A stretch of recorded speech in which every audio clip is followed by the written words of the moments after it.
The smell hit Marcus Chen before he even opened the front doors. Stale cigarette smoke mixed with mildew and something else. Something chemical that made his daughter Lily wrinkle her nose and step back toward the crumbling parking lot. The Sahara Mirage Casino had been closed for 17 years. Its Art Deco facade, now streaked with rust and graffiti. Windows either shattered or boarded up with plywood that had rotted through in places. "Dad, it's so broken," Lily whispered, her voice small in the vast emptiness of the desert afternoon. If you're enjoying this deep dive into the story, hit the subscribe button and let us know in the comments from where in the world you are watching from today. She was 9 years old, holding her backpack with both hands like it might protect her from the reality they were facing. "Are we really going to live here?" Marcus didn't answer right away. He couldn't. The foreclosure notice on their apartment had given them 30 days, and those 30 days had evaporated like water in the Nevada heat. 3 months ago, he'd been a senior systems analyst at a tech company in Las Vegas, pulling in 6 figures, planning Lily's college fund, dreaming about the house they'd buy once his stock options vested. Then came the diagnosis: stage 4 pancreatic cancer. Not for him, for his wife, Elena. 6 weeks from diagnosis to death. The medical bills had devoured their savings first, then their retirement accounts, then finally their home. The auction had been his last desperate grasp at stability. Commercial properties going for pennies on the dollar. Distressed assets nobody wanted. The Sahara Mirage had been the final lot of the evening, listed at a minimum bid of $200, the exact amount left in his checking account, after paying for Elena's cremation. The auctioneer had looked embarrassed. Reading the description: former casino resort, approximately 87,000 square feet. Significant structural damage. Sold as is. Buyer assumes all liability for hazardous materials remediation. Nobody else had bid. Why would they? The property taxes alone would bankrupt most people, and the building was so far gone that even demolition would cost more than the land was worth. But Marcus had raised his hand anyway, because $200 was all he had, and his daughter needed a roof over her head. Even if that roof leaked in 47 places, which he'd counted during his first walkthrough 3 days ago. "It's got good bones," Marcus said finally, hearing the hollow optimism in his own voice. He was a tech guy, not a contractor, but he'd grown up watching his father restore old houses in San Francisco's Chinatown. He understood structure, load-bearing walls, the difference between cosmetic damage and foundational failure. The Sahara Mirage's concrete and steel frame was still solid beneath the decay. Everything else, the water damage, the vandalism, the mountains of abandoned furniture and slot machines, that was just debris waiting to be cleared. Lily didn't look convinced, but she followed him through the empty doorway where double glass doors had once welcomed high rollers and tourists. The casino floor stretched before them like an apocalyptic landscape. Overturned gaming tables, slot machines with their guts torn out for copper wiring, sections of dropped ceiling hanging like broken teeth, carpeting that had once been royal purple was now the color of dirt and despair. But above it all, Marcus could see what the casino had been. The Art Deco crown molding still intact along the upper walls, the massive chandelier framework suspended from the ceiling, stripped of its crystals but structurally sound. The marble columns supporting the mezzanine level, cracked but unbroken.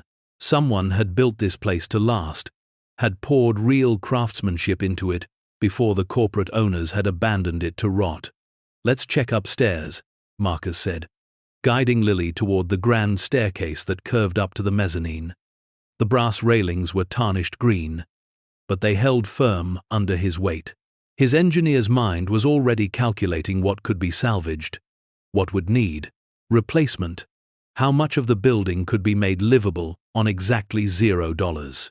They'd been living in their car for the past week, parked behind a 24-hour supermarket where the manager hadn't yet noticed them. Marcus had been showering at the gym, using the membership he couldn't afford to cancel, letting Lily wash up in the public restrooms at the library. The shame of it ate at him constantly. But shame didn't solve problems. Action did. The mezzanine level revealed more devastation, offices gutted for anything valuable, walls kicked in by vandals, graffiti covering every surface. But at the far end, Marcus found what he'd been hoping for: a service corridor leading to the building's upper floors. The elevator was dead, predictably, but the stairwell door opened with a shriek of rusted hinges. They climbed 6 flights in darkness, Marcus using his phone's flashlight to illuminate crumbling concrete steps. The air grew hotter with each floor. No air conditioning, no ventilation, just trapped desert heat accumulating like an oven. Lily was breathing hard by the time they reached the top landing, her face flushed despite the gallon of water they'd been sharing. The penthouse level had been executive offices once, maybe private gaming rooms for VIPs. The corridor was narrow, its walls covered in expensive wallpaper now peeling away in long strips. Most of the doors hung open or had been torn from their hinges entirely. But at the very end of the hallway, Marcus found an intact door, heavy wood with brass fittings, locked with a deadbolt that looked newer than everything around it. Weird, Marcus muttered, examining the lock. Everything else in the building had been stripped or destroyed, but this door had been secured, carefully, deliberately. He tried the handle, found it solidly locked, then tested his weight against the frame. The wood was solid, possibly reinforced. "Can we break it down?" Lily asked, her curiosity overcoming her earlier dismay. Marcus considered it. They were trespassing in their own building. In a sense, he owned the structure now. Deed filed with the county 3 days ago. But he hadn't exactly moved in officially. Breaking down a door felt like crossing some invisible line between desperate and destructive. But the lock called to him. In a building where everything valuable had been torn out decades ago, why would one door still be secured? He found a length of rusted pipe in one of the ransacked offices and used it as a pry bar, working the door frame until the screws holding the deadbolt plate began to give way. The wood was old, dry, and after 15 minutes of steady pressure, the plate tore free with a crack like a gunshot. The door swung inward, revealing darkness. Marcus shone his phone light into the space, and his breath caught. The room beyond wasn't an office.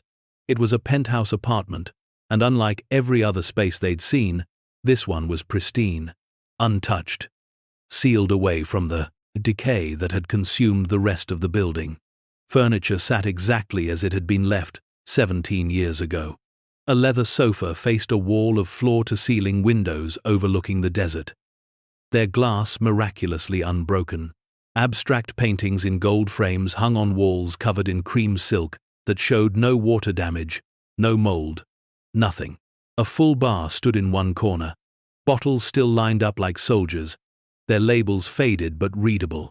The air smelled stale but clean, as if someone had locked the door one day and simply walked away, trusting the desert climate to preserve everything inside. "Dad," Lily breathed, stepping past him into the space. "It's like a museum." Marcus moved carefully into the room, his mind trying to process what he was seeing. This wasn't abandoned, this was preserved. The penthouse had been sealed deliberately, probably when the casino closed, and the arid Nevada climate had done the rest. No moisture meant no mold. No broken windows meant no animals, no vandals, no weather damage. His eyes traveled across the space, cataloging details. Expensive mid-century modern furniture, original artwork that looked professionally curated, a kitchenette with appliances that probably hadn't worked in years but were still intact, and at the far end of the room, partially hidden behind a Japanese screen, a bedroom area with a king-sized bed, still made up with silk sheets. This wasn't just any penthouse. This had been someone important's private space. Maybe the original owner's personal suite. Maybe a kept woman's apartment. Maybe something else entirely. Marcus walked to the windows, looking out over the vast emptiness of the desert. From 6 stories up, he could see for miles the distant lights of Las Vegas proper, the dark shapes of mountains, the ribbon of highway cutting through scrubland. The view alone would have been worth thousands per month when the casino was operating. If you find this story engaging, Please take a moment to subscribe and enable notifications. It helps us continue producing in-depth content like this. Behind him, Lily had discovered a closet full of clothes, women's dresses from the 1992, still hanging in neat rows, designer labels visible even in the dim light, shoes arranged by color and heel height, jewelry boxes stacked on a shelf. Is this stealing? Lily asked, her voice uncertain. If we take things, it's our building now, Marcus said, though the words felt strange in his mouth. Everything in it belongs to us, legally. But even as he said it, he felt the wrongness of it. This space felt inhabited still, as if whoever had lived here might return at any moment. He moved to the bedroom area, pulling aside the Japanese screen. The bed was enormous, its headboard carved from dark wood, its silk coverlet embroidered with gold thread. On the nightstand sat a framed photograph. A woman, perhaps 40 years old, beautiful in an understated way, her smile cautious but genuine. Next to the photo was a leather-bound journal and a pair of reading glasses. Marcus picked up the journal carefully, its spine cracking as he opened to the first page. The handwriting was precise, feminine, dated the 14th of February 1999. Richard doesn't know I'm keeping this record. He thinks I'm naive about the business, about what happens in the counting rooms and the private suites upstairs. But I see everything from here. I hear the phone calls he thinks I don't understand. I know what they're doing with the Asian high roller accounts. I know about the skim. And I know that when this eventually falls apart, they'll need someone to blame who isn't them. Marcus's pulse quickened. He flipped forward through the journal, scanning entries that became increasingly detailed, increasingly damning. Names, dates, descriptions of cash transfers, allegations of money laundering through the casino's international accounts, references to the partners in Macau and the Nevada Gaming Commission investigation. The final entry was dated the 3rd of November, 2007, just days before the Sahara Mirage had closed permanently. Richard says we're leaving tonight. Private jet to Costa Rica. New identities already prepared. But he doesn't know I've copied everything. Every file, every ledger, every piece of evidence. Insurance, Richard calls it. I call it leverage. If they come for me, if they try to make me disappear like they did to Marcus Chen, they'll learn I'm not as disposable as they think. The evidence is in the safe. The combination is the only gift Richard ever gave me that mattered the date we met. Some gifts become weapons with time. Marcus felt his hands trembling. Marcus Chen, his father's name. His father had worked as a floor manager at the Sahara Mirage, had disappeared in 2007 when Marcus was in college. The official story was that Michael had embezzled from the casino and fled to avoid prosecution. The FBI had investigated, found evidence of financial impropriety, closed the case when Michael couldn't be located. Marcus had spent 15 years believing his father was a criminal, a man who'd abandoned his family to escape justice. But this journal suggested something else entirely. Lily, Marcus said quietly, go wait by the door for a minute, okay? She looked at him with those wide, perceptive eyes that reminded him so much of Elena. Did you find something bad? I don't know yet. Just give me a minute. She retreated to the doorway while Marcus searched the bedroom area with systematic intensity. The journal had mentioned a safe. In a penthouse this size, it would be built into the structure, probably behind a piece of furniture or artwork. He checked behind the paintings first, nothing. Then, the closet, nothing. Finally, he moved to the full-length mirror that stood in one corner of the bedroom. When he pulled it away from the wall, he found what he'd been looking for. A wall safe, approximately 2 feet square, with a digital combination lock. The date we met, the journal had said. Marcus pulled out his phone and Googled Richard Castellano, Sahara Mirage, the casino's former owner. A dozen news articles appeared, most about the casino's sudden closure and Castellano's subsequent disappearance. But one article from a 2006 Society page showed Castellano at a charity gala accompanied by a woman identified as companion Isabella Moretti. The photo was dated the 7th of May 1994. Marcus tried the combination. The 7th of May 2094. The safe's lock beeped and clicked open. Inside was darkness. Then his phone light revealed contents that made his breath stop entirely. Stacks of currency, old hundreds, maybe $50,000 in cash. USB drives. File folders stuffed with documents. A jewelry box containing what looked like very real diamonds and emeralds. And beneath it all, a metal case about the size of a briefcase, secured with a small padlock. Marcus pulled everything out carefully, spreading it across the bed. The USB drives were labeled by year 2003 through 2007. The file folders contained photocopied bank statements, wire transfer records, photographs of men in suits meeting in the casino's private rooms. And the jewelry, even to his untrained eye, the pieces looked authentic and expensive. The metal case was lighter than he expected. He used the rusted pipe he'd brought from downstairs to break the small padlock, and when he opened it, he found himself staring at something he didn't immediately understand. Bearer bonds. Dozens of them, each certificate ornately printed, each representing $1 million in negotiable value. "Holy shit," Marcus whispered. "Dad." Lily's voice came from the doorway. "Worried now? Are you okay?" He couldn't answer. His mind was trying to process what he was seeing, trying to calculate whether these bonds were still valid, whether they could actually be redeemed, whether this was real or some kind of elaborate fraud. Bearer bonds, financial instruments that belonged to whoever held them. No names attached, no electronic records.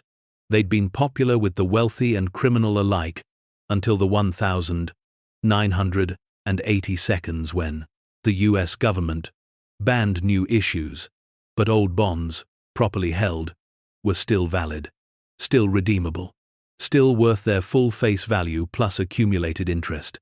He counted them with shaking hands. 41 bonds, $41 million each, plus interest accumulated over 17 years. The total was beyond comprehension, beyond belief, beyond anything he'd imagined when he'd bid $200 on a condemned casino 3 days ago. But even as the number sank in, his mind was racing forward to the implications. This wasn't just money, this was evidence. Evidence of the crime his father had supposedly committed. Evidence that might prove his father was innocent. Evidence that dangerous people might still want to keep buried.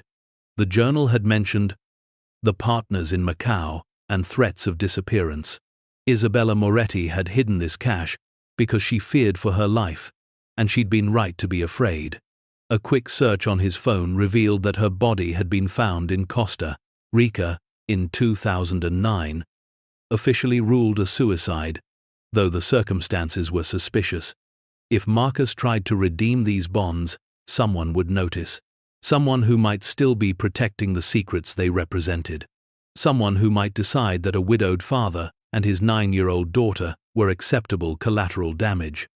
"Dad, you're scaring me," Lily said. Marcus looked up at his daughter, at her worried face, and felt the weight of impossible choices settling onto his shoulders. He could take this money, needed this money, but taking it meant stepping into a world of danger he barely understood. Or he could walk away, leave it hidden, continue living in poverty while sitting on top of a fortune that could change everything. "Come here," he said finally, his voice steadier than he felt. "I need to show you something, and I need you to understand how important it is that we don't tell anyone about this yet. Not our friends, not anyone at school, nobody. Can you promise me that?" Lily nodded solemnly and came to stand beside him. She looked at the bonds spread across the silk coverlet, at the jewelry, at the stacks of documents. "What is all this?" she asked. "It's complicated," Marcus said. "But I think this might be proof that your grandfather wasn't the person everyone said he was. And I think it might also be enough money to give us a real home again. But we have to be very, very careful about how we handle this." He took photographs of everything with his phone. The journal entries, the bearer bonds, the wire transfer records, every piece of potential evidence. Then he carefully repacked everything except for 2 items, the journal and 1 stack of cash, about $5,000 in old hundreds. The rest went back into the safe. He closed the door, reset the combination to a new number, Elena's birthday, and pushed the mirror back into place. "Why aren't we taking it all?" Lily asked. "Because," Marcus said, "if someone comes looking for this, I want them to find most of it. I want them to think it's still safely hidden. Until we figure out how to use it without getting hurt." They left the penthouse, Marcus relocking the broken door as best he could from the outside. As they descended the 6 flights of stairs back to the casino floor, his mind was already planning the next steps. He needed legal advice, someone who understood both criminal law and high finance instruments. He needed to verify that the bonds were authentic and still redeemable. He needed to understand what had really happened to his father. But first, he needed to make the building livable, because now they had a reason to stay. Now they had something worth protecting. That night, they slept in the penthouse for the first time, Marcus pushing the heavy sofa across the door as a barricade. Lily claimed the king-sized bed, while Marcus made a nest of cushions on the floor nearby. Through the floor-to-ceiling windows, he watched the distant lights of Las Vegas shimmer in the desert darkness, and he wondered how many other secrets the Sahara Mirage was keeping. He didn't know yet that by morning, someone would notice the broken lock on the penthouse door. He didn't know that by noon, a black sedan would be parked across the street, its occupants watching the building with professional patience.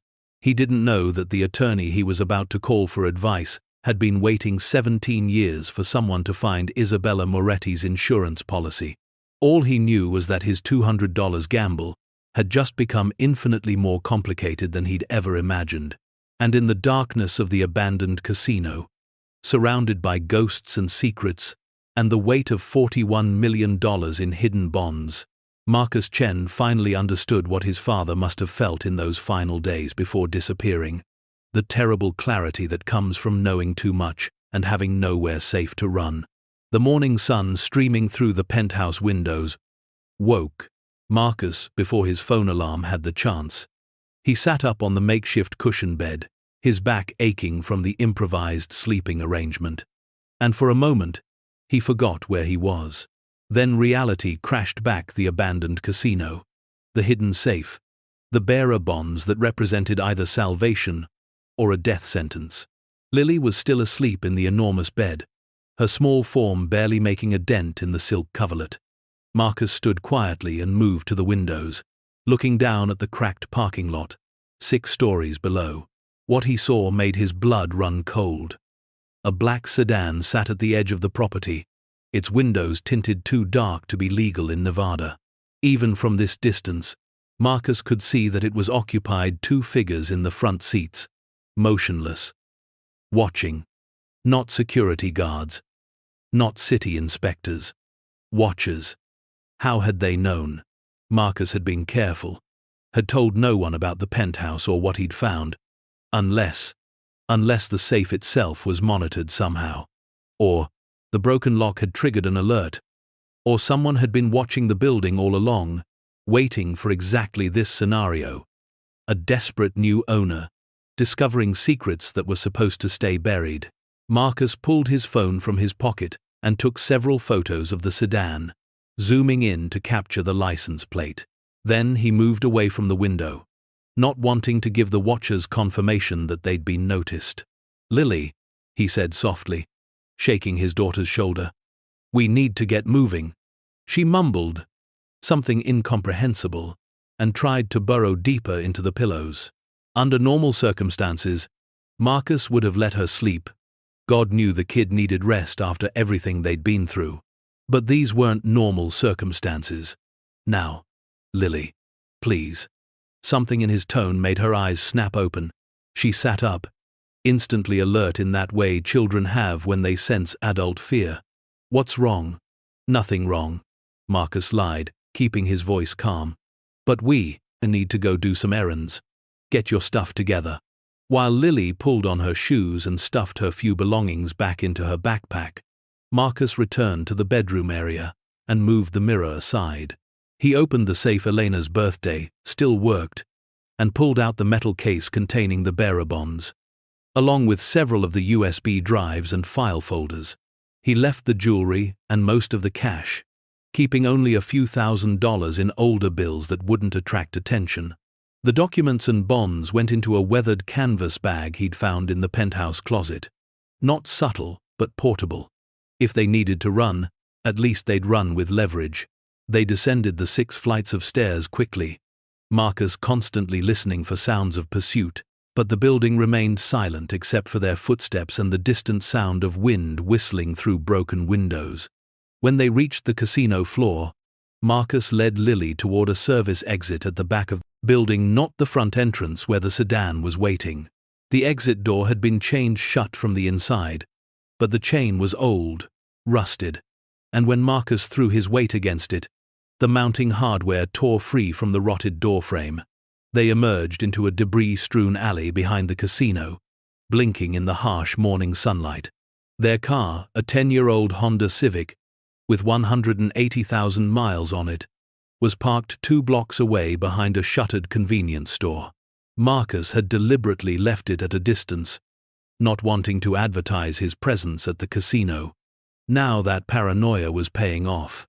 They reached the car without incident, and Marcus forced himself to drive at normal speed, resisting the urge to floor the accelerator and confirm that they were running. In the rearview mirror, the black sedan didn't appear. Not yet. "Are we in trouble?" Lily asked quietly, her backpack clutched in her lap like a shield. "I don't know," Marcus admitted. "Maybe, but we're going to figure it out." His first stop was a UPS store in a strip mall 15 miles from the casino. He'd already researched what he needed to do. The bearer bonds and evidence documents were too dangerous to keep with them constantly, but too valuable to leave in an abandoned building that unknown parties were now watching. He needed to create backups, distribute the risk. At the UPS store, he made copies of every document, photographed every bearer bond with his phone, and packaged 3 separate sets of materials. One set went into a safe deposit box at a bank across town, the smallest, cheapest box they offered, but enough to hold the evidence. The second set he mailed to a P.O. box he'd rented under a false name. The third set, along with the original bearer bonds, stayed in the canvas bag that never left his side.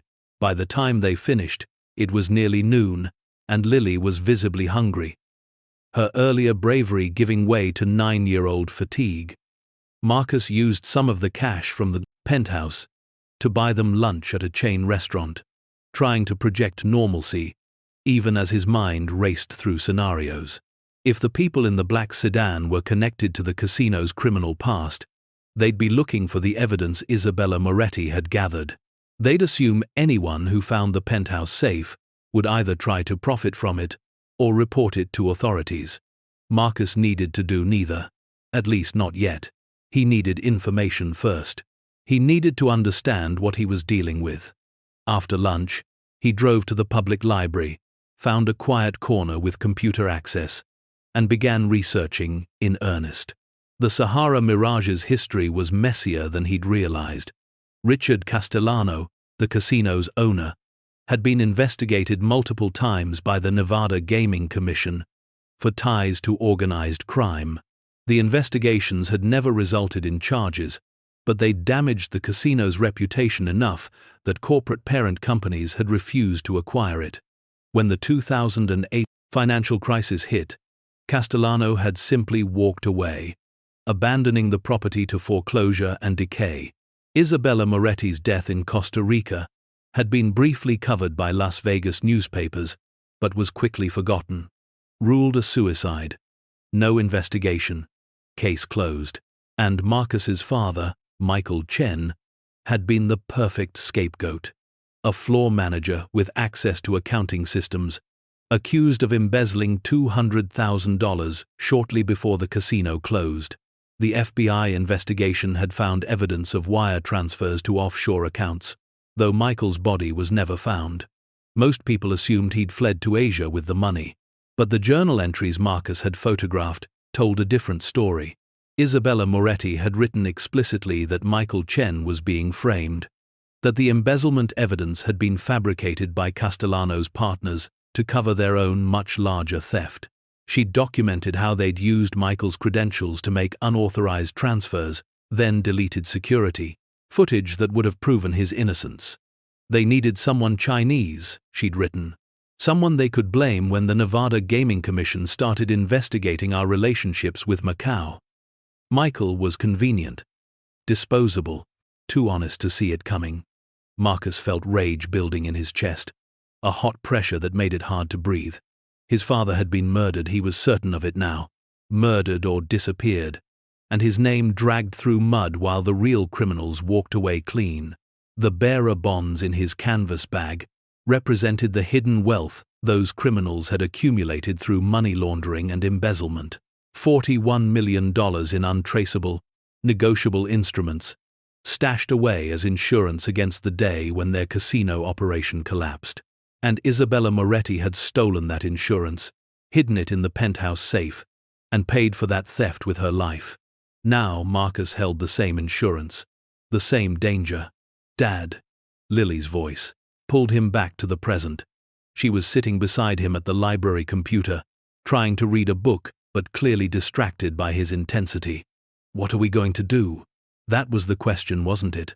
What were they going to do? The safe option was to turn everything over to the FBI immediately. Let federal investigators handle the evidence. Prosecute whoever could still be prosecuted. Return the bearer bonds to whom, exactly? The casino was bankrupt. Castellano was probably dead or disappeared. The bonds legally belonged to whoever held them, and right now, that was Marcus. But turning over the evidence meant putting Lily and himself in the crosshairs of people who had already proven willing to kill. It meant relying on federal protection that might or might not materialize. It meant trusting the same system that had destroyed his father's reputation, without ever questioning the convenient narrative. The aggressive option was to cash the bonds quietly, take the money, and disappear. New identities, new lives. Guatemala or Thailand or anywhere, people didn't ask questions. Lily could grow up safe, comfortable, never knowing poverty again. And the people who'd killed his father would never face justice. But they'd lose the fortune they'd thought was safely hidden. But Marcus knew he couldn't do that. Not really. Because running meant abandoning any chance of clearing his father's name. Running meant letting corruption win. Running meant teaching Lily that when faced with hard truths, the answer was cowardice. So that left the dangerous option. The option that terrified him, even as it took shape in his mind. He would negotiate. Not with the FBI. Not yet. With the people who were watching the casino. With whoever had sent that black sedan. He would offer them a trade. The evidence in exchange for the truth about his father. A recorded confession. Something that could be verified, authenticated, used to clear Michael Chen's name posthumously. In exchange, Marcus would return the bearer bonds minus, say, 10%. Finder's fee. Enough to buy a small house, pay off medical bills, give Lily a stable life. Not enough to make him a target forever. And if they refused? If they tried to kill him instead of dealing? Then he'd release everything to the media. The FBI. The Nevada Gaming Commission. He'd make sure the evidence was so public, so distributed, that killing him would accomplish nothing except confirming every word of it. It was a dangerous plan. Probably a stupid plan. But it was a plan, which was more than he'd had an hour ago. We're going to make some calls, Marcus told Lily, logging off the library computer. And then we're going to tell some people a story. A true story about what happened to your grandfather. And when we're done, things are going to be different, better, but also scary for a little while. Can you be brave for me? Lily looked at him with those solemn, too old eyes. I'm already scared, Dad. All the time.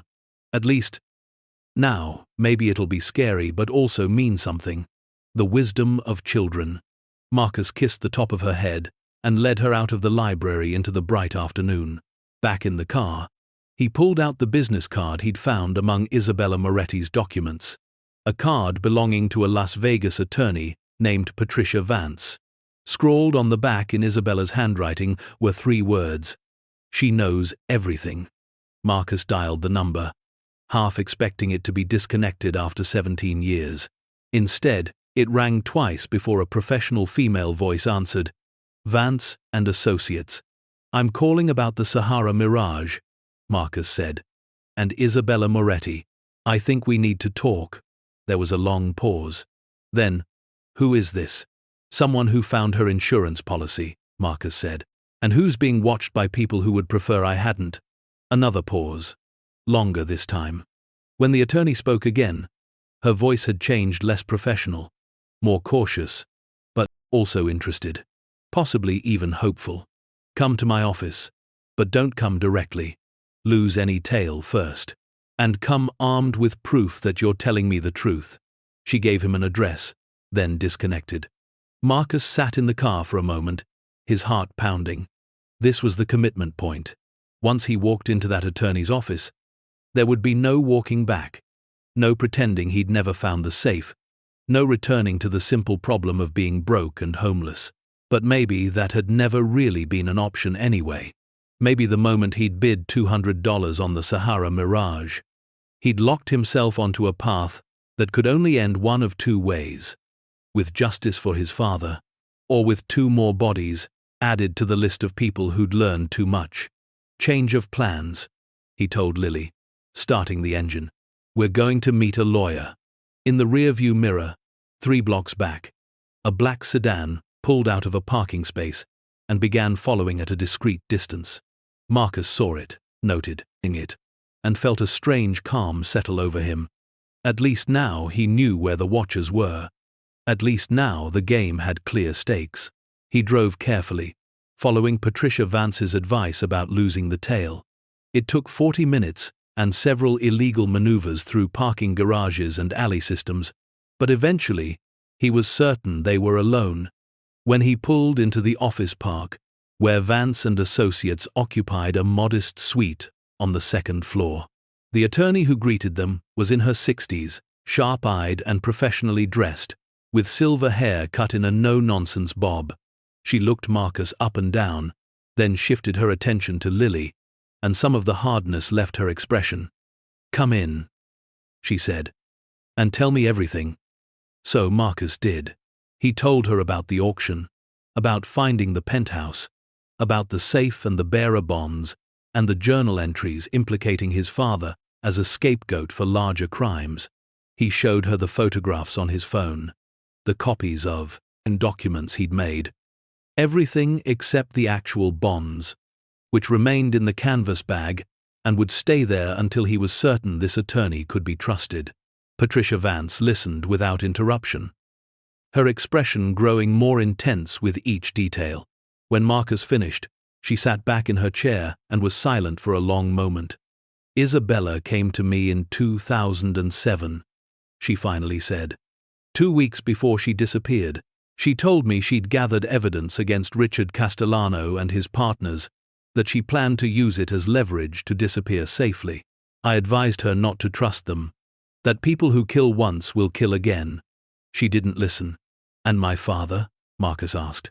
"Michael Chen was a good man," Patricia said quietly. "I knew him slightly. He'd come to me once about a small legal matter, a lease dispute. When he was accused of embezzlement, I couldn't make sense of it. He was the most painfully honest person I'd ever met. The kind of man who'd return extra change from a cash register." She paused.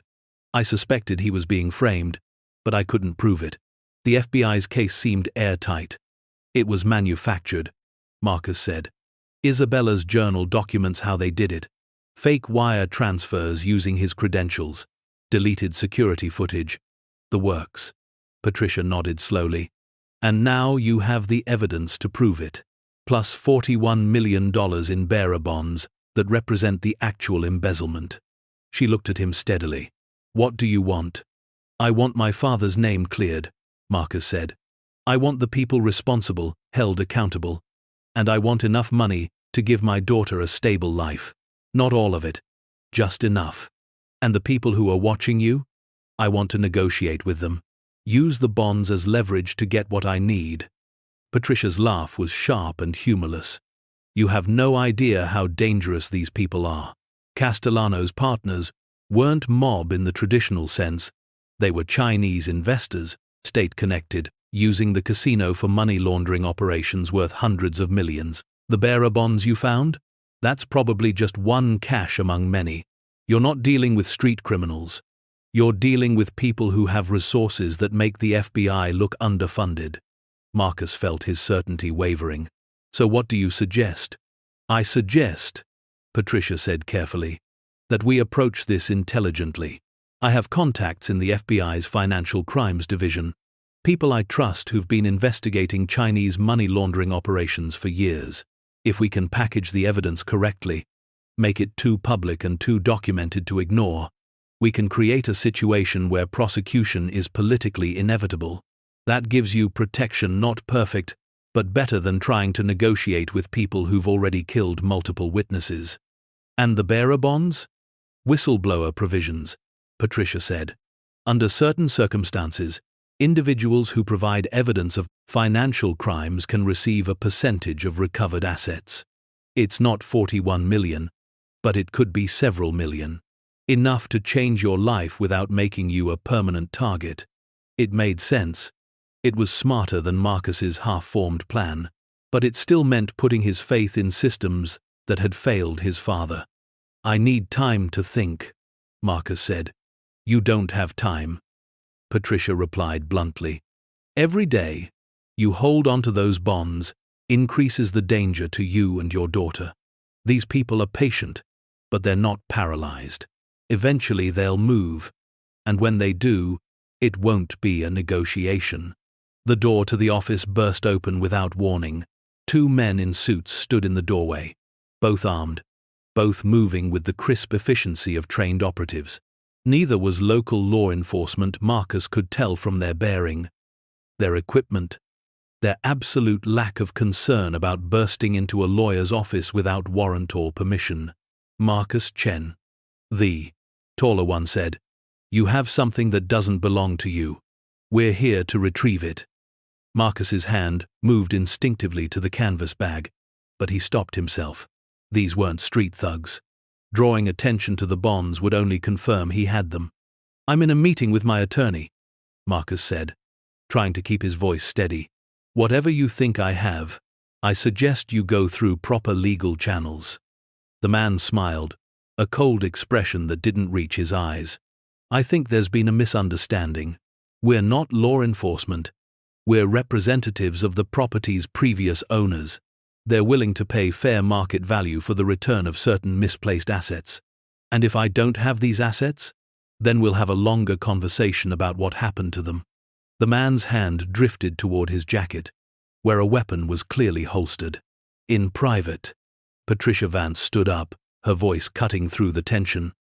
"If you touch my clients, if you threaten them in any way, I have recordings of this entire encounter being live-streamed to 3 different locations. Any harm that comes to them will result in the immediate release of evidence to federal authorities and multiple news organizations. Evidence that implicates your employers in murder, money laundering, and conspiracy spanning 17 years. The 2 men exchanged glances. The bluff, if it was a bluff, had bought them momentary hesitation. "We'll be in touch," the tall one said finally. "Mr. Chen has 24 hours to consider our offer. After that, the terms become less generous." They left as abruptly as they'd arrived, closing the door softly behind them. The moment they were gone, Patricia moved to her computer and began typing rapidly. "That wasn't a bluff," she said. "I really am recording everything. And now, we're out of time for careful planning. We need to move now. Tonight. Before they decide intimidation isn't working." "Move how?" Marcus asked, his pulse still racing from the confrontation. "We contact the FBI immediately. We provide them with enough evidence to justify immediate protection for you and your daughter. Then we negotiate the whistleblower arrangement from a position of safety rather than exposure. But my father will be cleared," Patricia said firmly.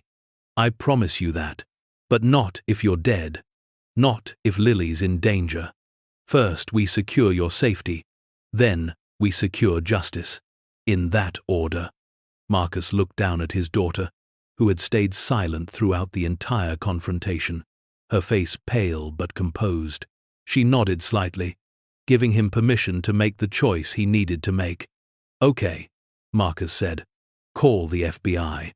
Patricia Vance reached for her phone, but before she could dial, the lights in the office went out. All of them, simultaneously, along with the computer and every electronic device in the room. Through the window, Marcus could see the entire office park had gone dark. "They cut the power," Patricia said quietly. "That means they're coming back. And this time, they won't be polite." Marcus grabbed the canvas bag with the bearer bonds and pulled Lily to her feet. "Back exit? Through the conference room. Leads to a service stairwell." They ran. Behind them, Marcus heard the office door crash open again, heard raised voices, and the sound of furniture being overturned. He didn't look back. He just ran, pulling Lily behind him, following Patricia Vance, through a maze of darkened hallways, lit only by emergency exit signs. They burst into the service stairwell, and descended 2 flights before Patricia stopped them. "My car's in the garage. Level P2. It's a grey Lexus. License plate 7. KHJ 893. Keys are in my pocket." She handed them to Marcus. "Get Lily somewhere safe. I'll deal with our friends upstairs." "You can't stay," Marcus protested. I'm an attorney. They can threaten me. But killing me would create far more problems than it solves. You, on the other hand, are disposable in their eyes. Go. Now." Marcus wanted to argue, but Lily's grip on his hand was tight, frightened, and he knew Patricia was right. He took the keys. 24 hours, Patricia said. "I'll get federal protection arranged. Hide. Stay off cameras. Don't use credit cards. And whatever you do, don't try to negotiate with these people yourself. You're holding leverage, but you don't know how to use it without getting killed." Then she was gone, heading back up the stairs toward the office, toward danger, buying them time. Marcus and Lily continued down to the parking garage. The Lexus was easy to find, and within minutes they were driving out into the Las Vegas evening, 2 fugitives with $41 million in bearer bonds and evidence that could destroy powerful people. "Where are we going?" Lily asked quietly. Marcus didn't have an answer. Every hotel would have cameras. Every public place carried the risk of recognition. And now he understood that the people hunting them had resources. He'd vastly underestimated resources that could cut power to buildings, that could track him through financial systems, that could probably find them anywhere in Las Vegas given enough time. Which meant they needed to go somewhere these people wouldn't expect, somewhere they'd already searched, somewhere that had already been dismissed as a dead end. "We're going back to the casino," Marcus said. Lily looked at him like he'd lost his mind. "But that's where they found us before." "Exactly. They've already searched it. They'll expect us to run, to hide somewhere new. The last place they'll look is the place they've already searched." It was thin reasoning, but it was all he had. Marcus drove through the darkness toward the abandoned Sahara Mirage, toward the building that had started all of this, and prayed he was making the right choice. The casino sat dark and silent when they arrived. No black sedans in the parking lot. No signs of surveillance. Marcus parked the Lexus 3 blocks away and led Lily back through the service entrance they'd used that morning. The penthouse was exactly as they'd left it, door still broken, furniture undisturbed, the hidden safe still concealed behind its mirror.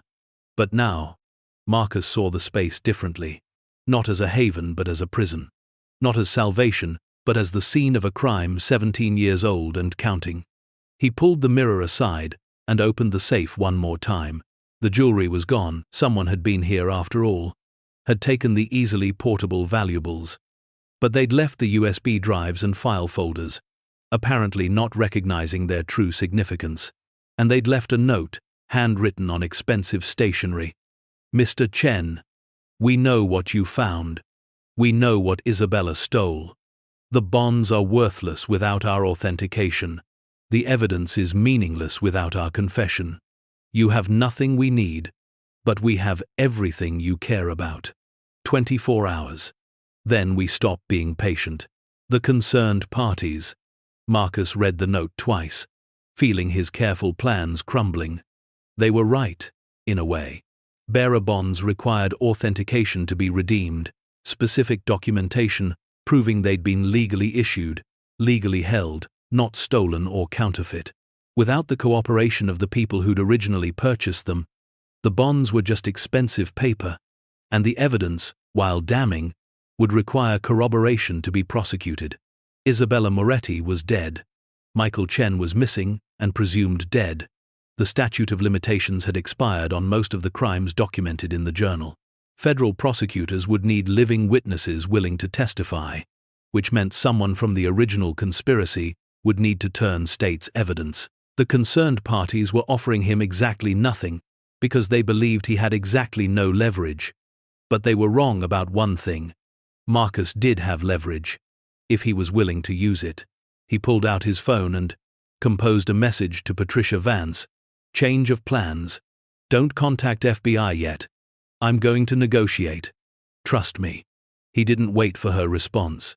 Instead, he dialed the number from the business card.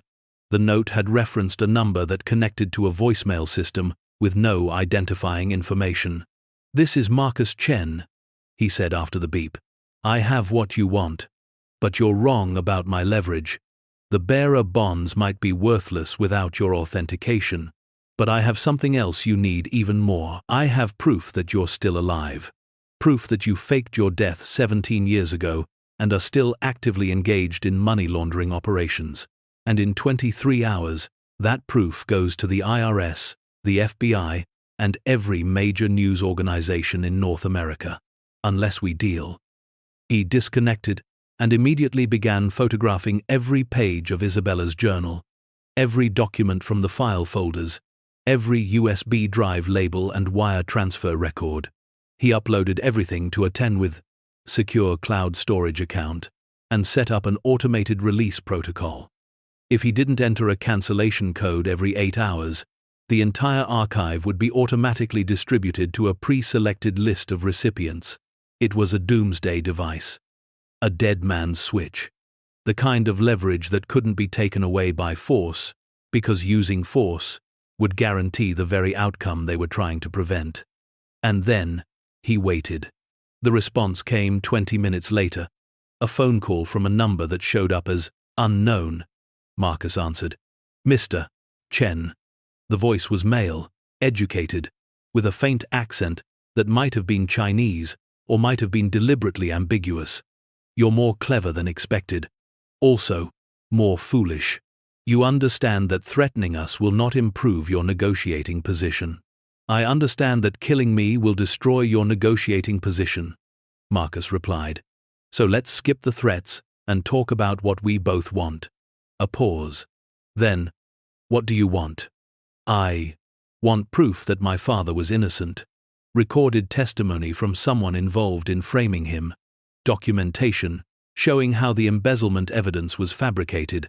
Something official enough to submit to a federal court for posthumous exoneration. And, in exchange, I give you the bearer bonds. I delete all the evidence from Isabella's safe. I sign a non-disclosure agreement so legally binding that my grandchildren will inherit the obligation to stay silent. You get your money back, your secrets stay buried, and we all get to live. What about the attorney? Patricia Vance. She gets nothing. She knows I found something, but not what. I'll tell her I was mistaken, that the penthouse was empty except for old furniture. She'll be disappointed but alive. Another long pause. Marcus could almost hear the calculation happening on the other end of the line. Risk versus reward. Exposure versus opportunity. 10 million, the voice said finally. Excuse me? You found 41 million in bearer bonds. We'll authenticate and redeem 10 million worth. Keep them as compensation for your cooperation. The other 31 million come back to us. Along with all evidence. You use the 10 million to build a comfortable life for yourself and your daughter. You never speak of any of this again. And we provide the documentation you requested regarding your father's innocence. Marcus felt his breath catch. 10 million. More than enough to rebuild their lives. More than enough to clear his father's name. Less than the full amount, but also less than the target that would stay on his back for the rest of his life. How do I know you'll keep your word? He asked. The same way we know you'll keep yours. Mutually assured destruction. If either of us violates the agreement, both of us are exposed. You have your automated release system. We have resources that can find you anywhere in the world. Neither of us wants that outcome, so we both honor the deal. It made terrible sense. The logic of criminals and survivors. People who understood that trust was just another form of leverage. I need 48 hours, Marcus said, to verify the testimony you provide about my father, to make sure it's authentic and legally sufficient. You have 24 hours, the voice replied, because that's how long until your upload system triggers. Unless you've lied about that timeline, in which case negotiations end and we pursue alternative solutions. 24 hours, Marcus agreed. Where and how? Tomorrow evening. Sunset. Come back to the Sahara Mirage Casino floor. Bring the bonds and all evidence. Come alone, your daughter stays with Patricia Vance under our observation. Insurance for good behavior on both sides. We'll make the exchange, you'll verify our documentation, and then we'll never speak again. The line went dead. Marcus sat in the darkness of the penthouse, the weight of what he'd just agreed to settling over him like a shroud. He was trusting criminals, people who'd killed Isabella Moretti, who'd framed his father, who'd operated a money-laundering empire for decades, people who had every incentive to kill him even after the exchange was complete.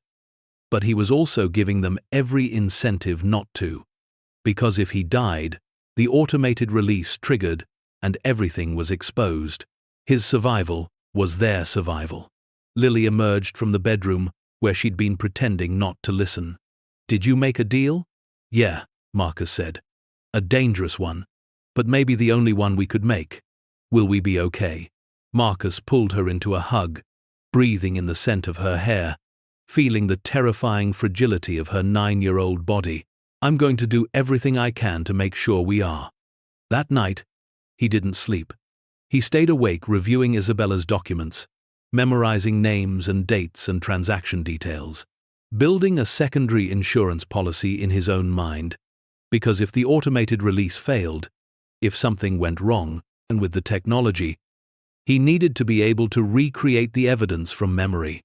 And he thought about his father, Marcus Chen, the honest floor manager who'd been sacrificed to protect criminals, who'd died probably believing his son would think him a thief, who'd never known that someone would eventually find the proof of his innocence. I'm going to clear your name, Dad, Marcus whispered to the empty penthouse. Whatever it costs, whatever happens tomorrow, I promise you that. Outside the windows, Las Vegas glittered in the distance, a city built on gambling and luck, and the desperate hopes of people who'd run out of better options. Marcus Chen had made his bet. Now he just had to hope he wouldn't lose everything when the cards were revealed. The sun set over the desert like a warning the next evening, painting the abandoned casino in shades of blood, orange, and shadow.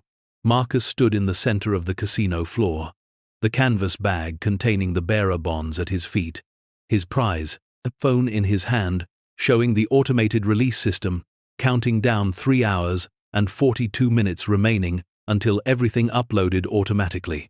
Lily was safe with Patricia Vance at an undisclosed location, or so he'd been assured. He had no way to verify it, except to trust, which felt like standing on ground made of paper. He wasn't alone in the casino. Shadows moved in the upper levels, watchers he couldn't identify but could sense. And at the main entrance, backlit by the dying sun, 3 figures approached. 2 were the operatives from Patricia's office, the suited men who'd made the initial threat. But the third was someone Marcus hadn't expected. A woman in her 70s, elegant despite the abandoned surroundings, walking with a cane but with the bearing of someone accustomed to authority. "Mr. Chen," she said, her voice carrying clearly across the empty casino floor. "I'm Victoria Liang. I was Richard Castellano's primary partner in this operation. I'm also the person who ordered your father's death." The blunt admission hit Marcus like a physical blow. He'd expected evasion, corporate doublespeak, plausible deniability. Not this cold, clear confession. "Why?" he managed to ask. "Because he discovered what we were doing and threatened to report it," Victoria said simply. "He had evidence of our money laundering operation, documentation of wire transfers through Macau. He gave us a choice: stop the operation, or he would go to federal authorities. We chose option 3, eliminate the witness and frame him for embezzlement. It was nothing personal, simply business. You killed an innocent man and destroyed his family. You call that business? I call it survival," Victoria replied. "Richard Castellano was a gambler and a fool. He ran the casino into the ground with poor management. My investors had hundreds of millions tied up in legitimate and illegitimate operations flowing through the Sahara Mirage. We couldn't afford to let one honest floor manager destroy decades of infrastructure.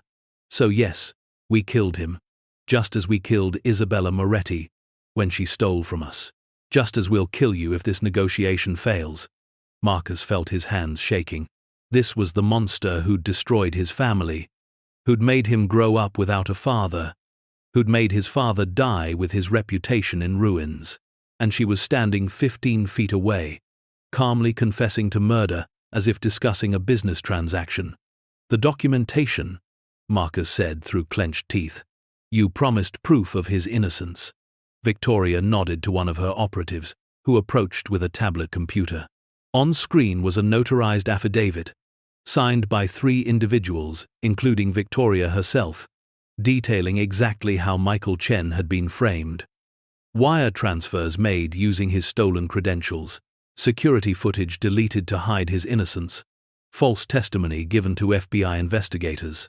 The document was comprehensive, legal, and exactly what would needed to clear his father's name posthumously. "This will be filed with federal authorities after you're safely gone from Las Vegas," Victoria explained, "along with a settlement payment from our organization to you, presented as previously undiscovered evidence that exonerates Michael Chen. Your father's name will be cleared. His family, you will receive compensation for his wrongful termination and defamation. And you will be wealthy enough to never have to work again." "Why?" Marcus asked. "Why give me anything? Why not just kill me and take the bonds?" "Because you were smarter than expected," Victoria said with something that might have been respect. "Your automated release system means killing you, accomplishes nothing except ensuring our exposure. So we deal. You get justice for your father and enough money to disappear comfortably. We get our assets back and continued anonymity. Everyone wins except the ghosts, and ghosts can't spend money." Marcus looked down at the tablet, at the legal confession that could finally restore his father's honor. Then he looked at the bearer bonds in the canvas bag at his feet. $31 million that would return to the people who'd earned it through drugs and murder and corruption. $10 million that would stay with him. Blood money that would pay for Lily's education and their future. It was everything he'd asked for, everything he'd negotiated, and it tasted like ash in his mouth. "No," Marcus said quietly. Victoria's expression hardened. "Excuse me?" "I said no." Marcus raised his voice, addressing not just Victoria, but the watchers in the shadows. "Anyone listening. You want me to take your deal? To clear my father's name in exchange for silence? To become complicit in your crimes by accepting money stolen from how many victims? Mr. Chen, I strongly advise. My father died because he refused to be complicit." Marcus cut her off. "Because he valued integrity over safety. And you think I'm going to dishonor his memory by doing exactly what he refused to do?" He pulled out his phone and, before anyone could stop him, manually triggered the automated release system. Every document, every photograph, Every piece of evidence from Isabella Moretti's safe began uploading immediately to the FBI, IRS, Nevada Gaming Commission, and 4 major news organizations. "You just killed yourself," Victoria said flatly. "Maybe," Marcus agreed, "but I also just killed your organization. Every bank account, every laundering route, every partner you have, all of it's now exposed to federal investigation. You can kill me, but that won't stop what's coming. The evidence is already out there. The story's already public. You're done." For a long moment, nobody moved.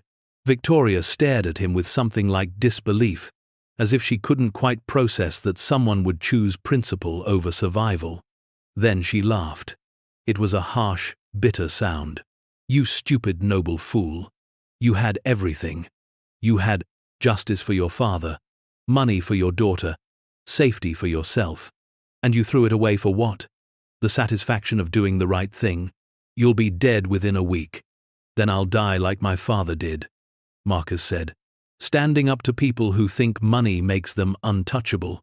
Victoria turned to her operatives. "Kill him. Make it look like an accident. And find the daughter. No witnesses." The 2 men reached for their weapons and froze, as laser sights appeared on their chests.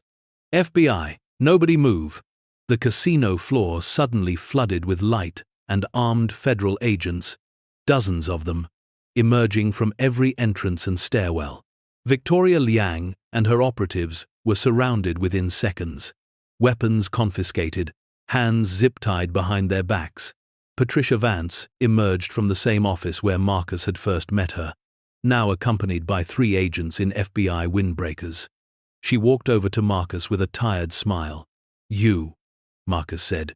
"You called them anyway." The moment you told me you were negotiating, I activated every contact I had in federal law enforcement," Patricia confirmed. "I told you these people were dangerous. I also told you that you didn't know how to use leverage without getting killed. But you did something better. You gave them rope and let them hang themselves with recorded confessions." She gestured to Marcus's phone. Everything they just said was transmitted live to federal prosecutors. Confession to murder, admission of money laundering, threats against witnesses. They're going to prison for the rest of their lives. And Lily? Safe. She's been with FBI protection the entire time. I never would have let them anywhere near her. The relief that flooded through Marcus was so intense it made his knees weak. He sank down onto the dusty casino floor. The bearer bonds scattered around him, and for the first time in months he let himself cry. Not from despair, but from release. Victoria Liang was being led away in handcuffs, still maintaining her elegant bearing even in defeat. She paused as she passed Marcus. "Your father would be proud," she said quietly. "And I hope that consolation comforts you in the years ahead, when you realize what your nobility cost you." Then she was gone, loaded into an FBI vehicle, and driven away into the Las Vegas night. Patricia sat down beside Marcus among the scattered bonds. "The whistleblower provisions apply. You'll receive 10% of all assets recovered through your evidence. That's probably going to be somewhere between $5 and $8 million, legally, once the investigation concludes.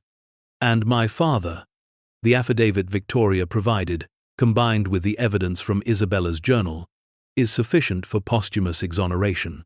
We'll file the paperwork next week. Michael Chen's name will be cleared, his record expunged, his reputation restored." Marcus nodded, not trusting himself to speak. "There's one more thing," Patricia said. "The Sahara Mirage Casino. It's still yours. You still own it.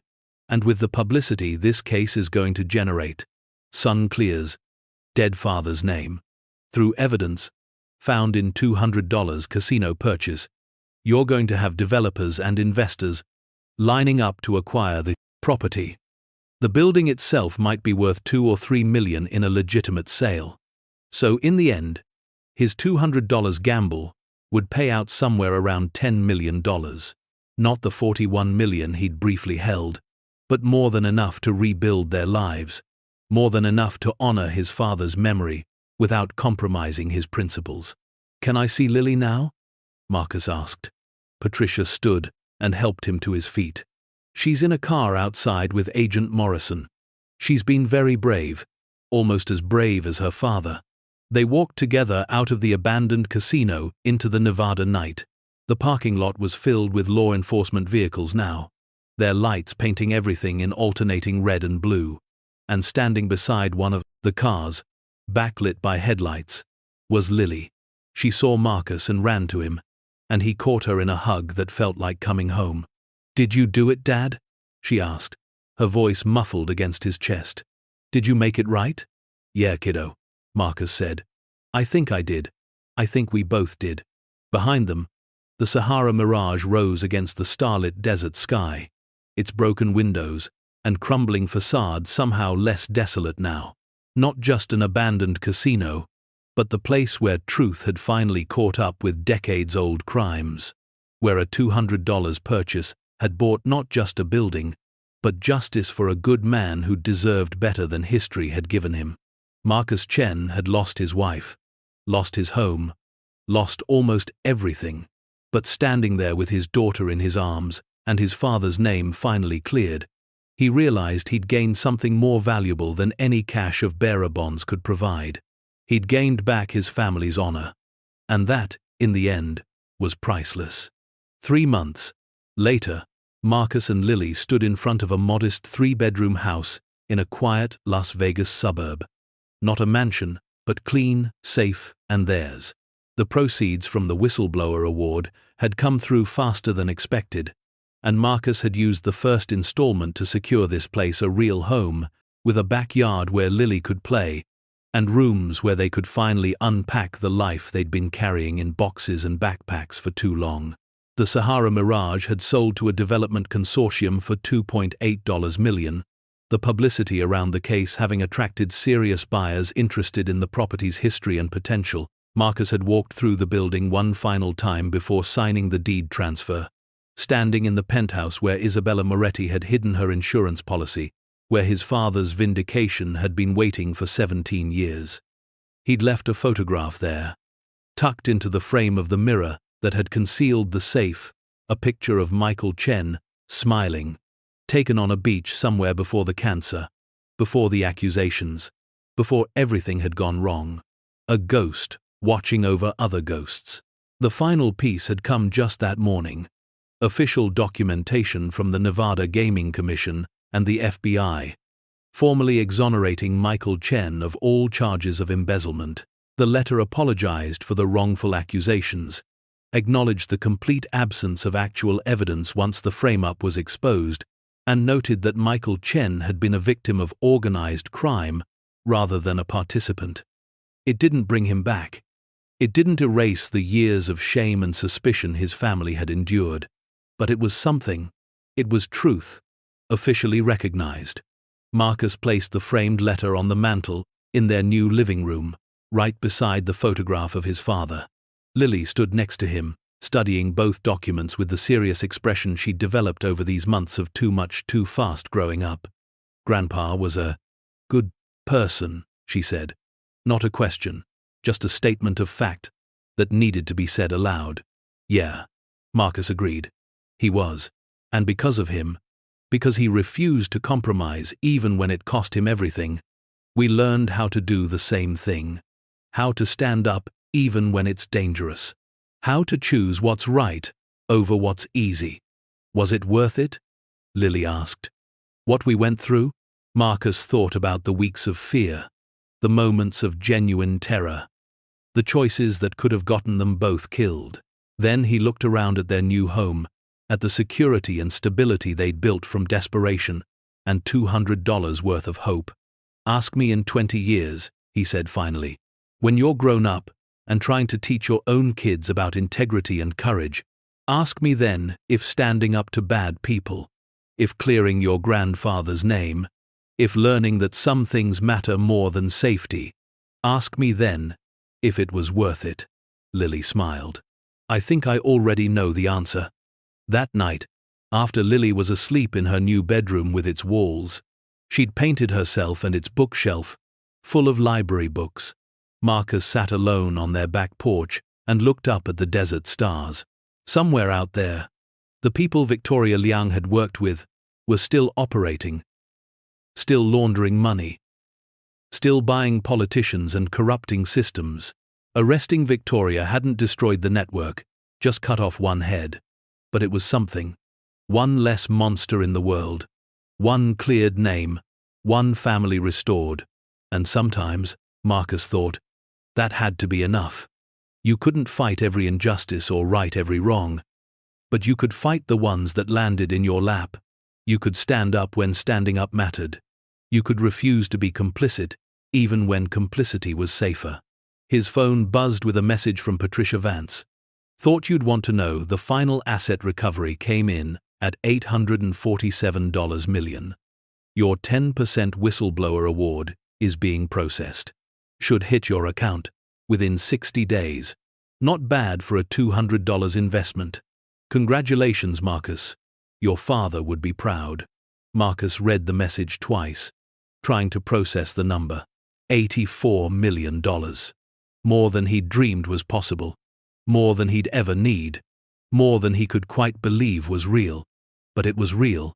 And it was earned not through crime or luck, but through courage and principle, and the willingness to risk everything for truth.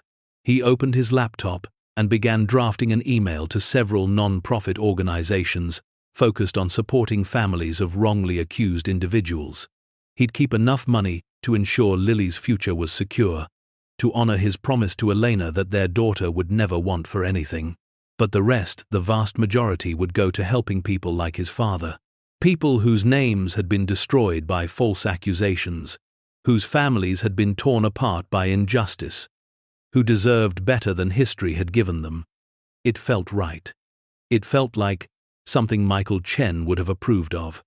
As Marcus hit send on the first donation commitment, $5 million to the Innocence Project, he realized he was smiling, not the desperate, hollow smile of survival, but genuine happiness. The kind that came from knowing you'd done the right thing, even when the right thing had been terrifying. The Sahara Mirage Casino had been a gamble. A $200 bet on a condemned building and a desperate future. But Marcus Chen had won. Not the way he'd expected, not with the fortune he'd briefly held in his hands, but with something more valuable. His family's honor, his daughter's future, and the knowledge that when faced with impossible choices, he'd chosen courage over comfort, principle over pragmatism. Some gambles, it turned out, paid out in more than money. Some gambles paid out in legacy. Thank you so much for watching until the end. If you loved this story, check out the other videos on your screen now. I think you'll really enjoy them. And don't forget to subscribe if you haven't already. See you in the next story.